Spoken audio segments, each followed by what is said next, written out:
You don't forget English when you try to speak. It doesn't disappear. It doesn't vanish. What really happens is much worse than that. Your English is still there, but it feels locked behind a glass wall. You can see it. You can recognize it. You can even hear it clearly when other people speak. But the moment it's your turn, when the silence opens and all eyes wait for you, your body freezes. Your chest tightens. Your mind races and goes blank at the same time. And in that instant, a single thought hits you like a punch to the stomach. I should be better than this. That thought hurts more than the silence itself, because it doesn't feel like a beginner's problem. It feels like failure after effort. It feels like betrayal after years of study. You didn't ignore English. You didn't avoid it. You invested time.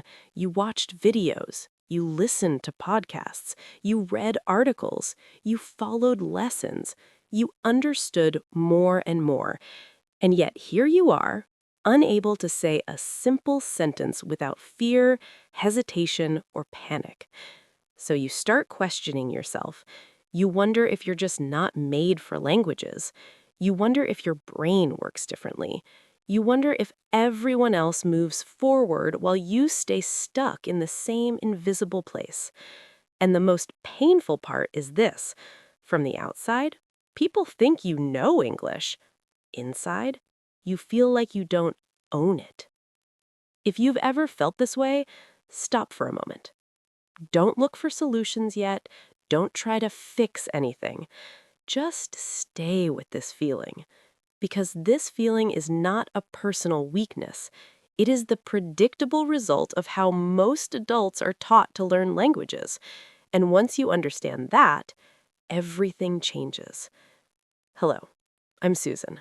And today, we're going to talk about the real reason why you understand English but can't speak it, and what actually needs to change. Not in theory, not in some perfect future version of you, but now, in the real body and mind you have today. Let me tell you something that most people never say clearly enough. Understanding English and speaking English are two different skills that happen to share the same language.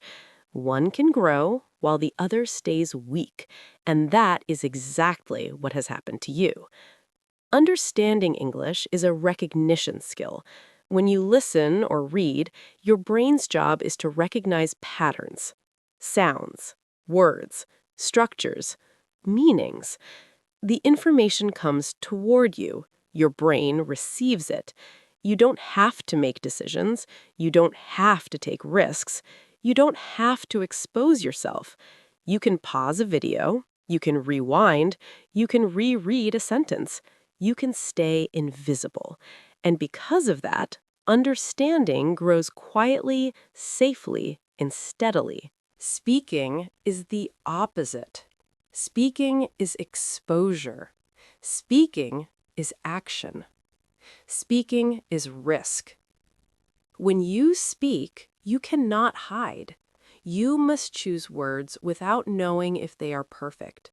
You must move your mouth before your brain feels ready. You must accept silence, hesitation, mistakes, strange sounds, accents, pauses, and unfinished sentences. Speaking is not just mental, it is physical. It lives in your breath, your jaw, your tongue, your rhythm. And most people almost never train this part of the language. So what happens? You become very good at recognizing English, but your body never learns how to produce it. This creates a cruel illusion because recognition feels like progress. When you understand more, you feel smarter, you feel successful, you feel close to fluency. But recognition alone does not create action, and action is what speaking requires. Think about your daily relationship with English. You probably consume it silently. On your phone, in your headphones, on a screen. You let English come to you while you remain still. You may even think in English sometimes. You may form sentences in your head. They sound fluent there, clear, correct. But your mouth is not your head, and fluency in silence does not translate to fluency out loud. This is one of the hardest truths to accept. You can be fluent in your mind and blocked in your body at the same time. And no one tells you that this is normal. Instead, many learners blame themselves. They say they need more vocabulary, more grammar, more rules, more input. So they double down on the very thing that created the imbalance. More listening, more reading, more watching, more understanding. And the gap grows wider because the skill they avoid is the skill they scare them the most. Let's talk about fear, because fear is not an abstract idea here. It lives in very specific moments. It lives in the second after someone asks you a question.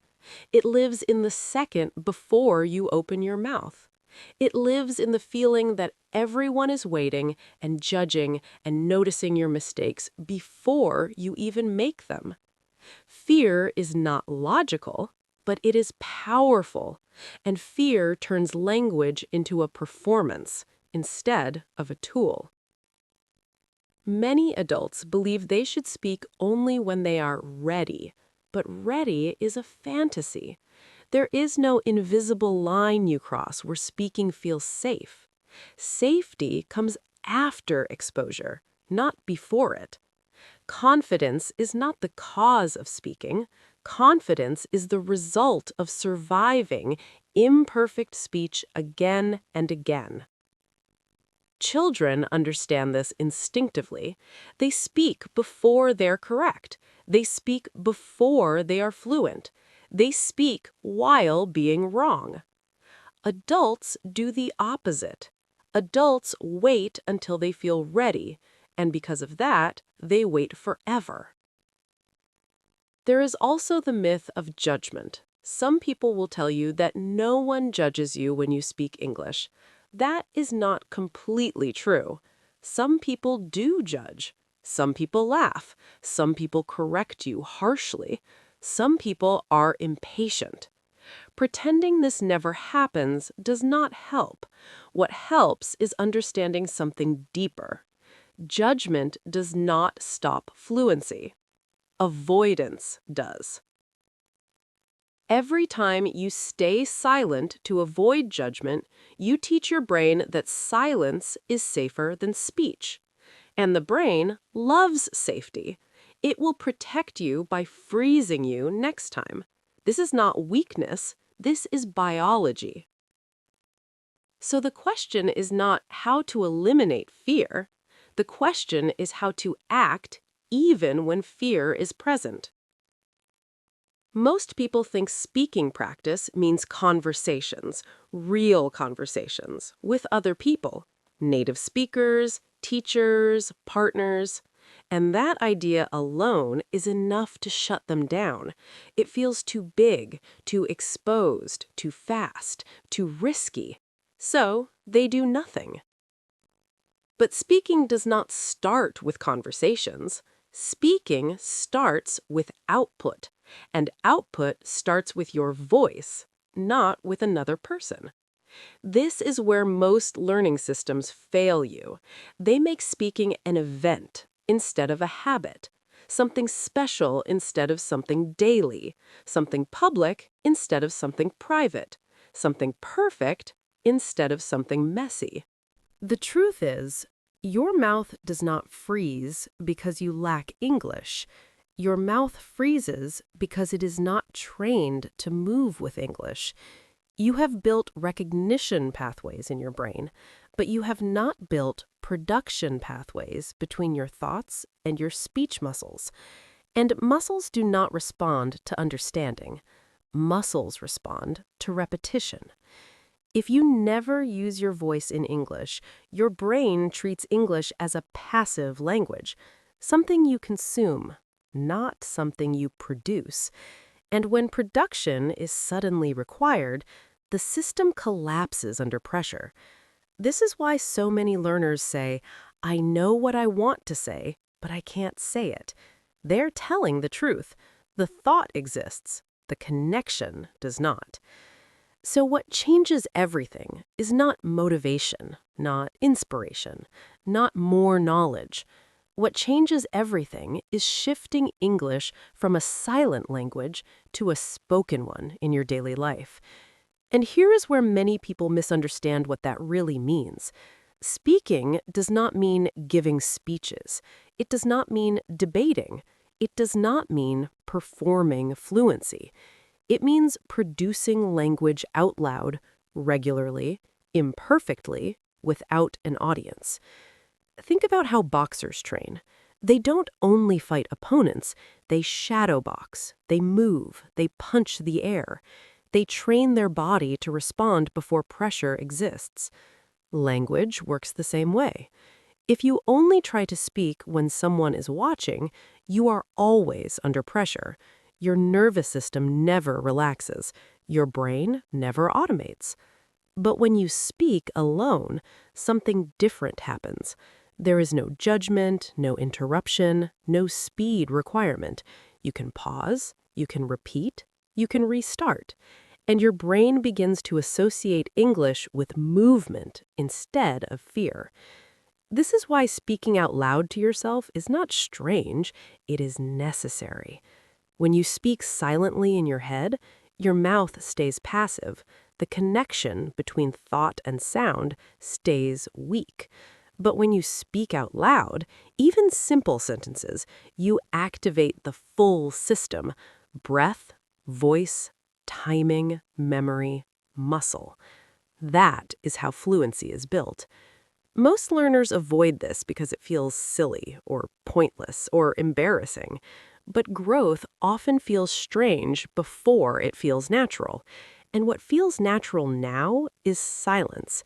That is the habit that must change. You do not need to speak a lot. You need to speak consistently. You don't need long sentences. You need real ones. You don't need perfection. You need use. Right now, you could describe what you are doing. You could describe what you did today. You could describe what you are thinking, out loud, slowly, with pauses. That is speaking. That is output. That is training. At first, it will feel uncomfortable. Your sentences will sound basic. Your accent will feel loud to your own ears. You will notice every mistake. That does not mean you are doing it wrong. That means you are finally doing it at all. Fluency does not arrive as a sudden transformation. It arrives quietly. One day you notice you pause less. One day you notice you don't translate as much. One day you notice your mouth moves before your fear reacts. But none of that happens if you wait. Waiting is the enemy. Another dangerous belief is that you need to fix your grammar before you speak. Grammar improves through use, not isolation. If grammar alone created fluency, the most fluent speakers in the world would be grammar books. But they are not. People are. Grammar is a map. Speaking is the journey. You don't wait to memorize the map before you walk. You walk, you get lost, and the map starts to make sense. And let's talk about speed. Many learners believe fluency means speaking fast. It does not. Fluency means continuity, the ability to keep going, slowly, calmly, imperfectly. Speed comes later as a side effect of familiarity. Forcing speed too early creates panic. Calm creates flow. This is why you must stop comparing your speaking to native speakers. Native speakers have decades of muscle memory. You are building it now. Comparison destroys patience, and patience is the most important resource you have. The real shift happens when you stop asking, how can I speak better?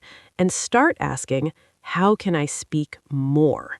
More days, more moments, more sentences, more voice.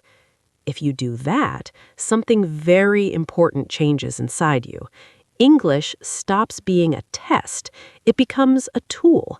It becomes something you use to think, to reflect, to narrate your life. And when language becomes part of your daily mental activity, speaking with others stops being an emergency and starts being a continuation. You don't need to fix everything today. You don't need a perfect plan. You don't need courage. Courage comes after action, not before it.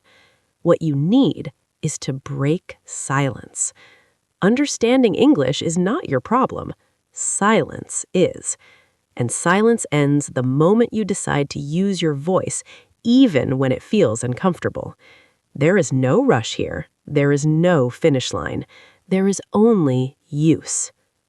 I'm Susan. Thank you for staying with me.